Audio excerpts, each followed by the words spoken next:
Facebook is one of the most used social networking service website in the world with over 1.59 billion monthly active users, and it was launched on February 2004 by Mark Zuckerberg. Currently, as per the market value, Facebook is worth over $245 billion.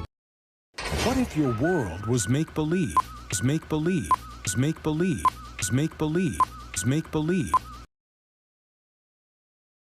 Of course, most think of social media beyond nothing more than a vehicle with which to share pictures, written posts, and even personal snippets of their daily lives.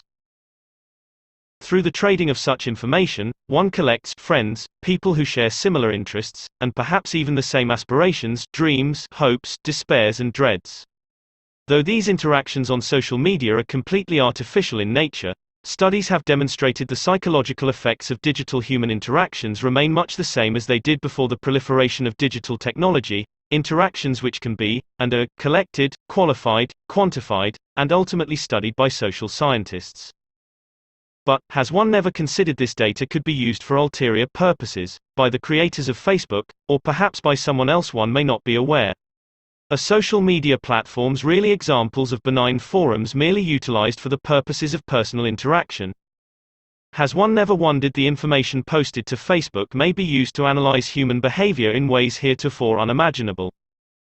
It turns out, according to Dr. Michael Kaczynski, CEO of a big data company headquartered in Cambridge, England, one's digital smartphone device unwittingly serves as a vast psychological questionnaire. Individuals, when interacting with others on Facebook and other social media platforms, are unconsciously taking part in an ongoing psychological experiment. Every time one likes a post, posts a picture, or makes a purchase online, that data can be collected into an aggregate profile used to formulate predictive psychological behavioral models. This method of data collection Kaczynski terms the Big Five, or Ocean, method, based on personality traits extrapolated from the nature of personal interactions on various social media platforms. Apparently, one's recorded digital tendencies on social media platforms can be indicators of one's overall personality type.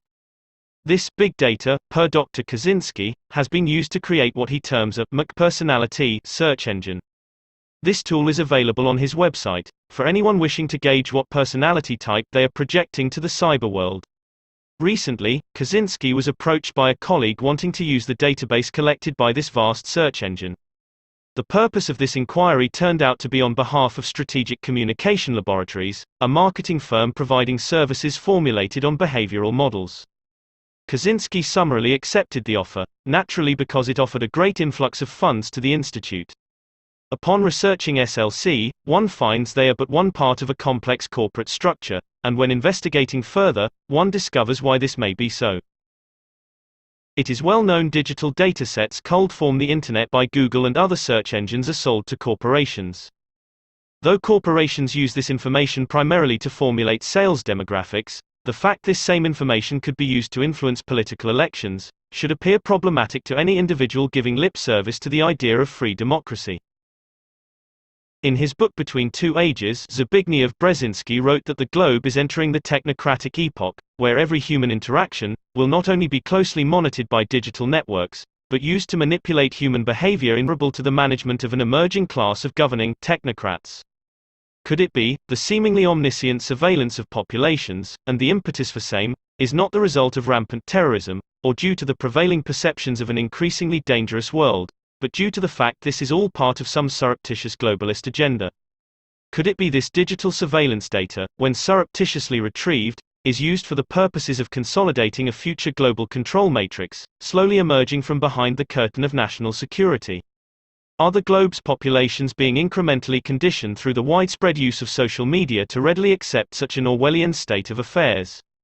Upon further research, there is every indication Dr. Kaczynski's company is connected to Tavistock Institute in London.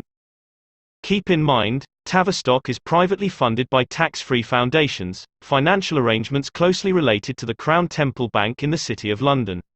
It is these bankers, in control of the money supply, who ultimately control governments.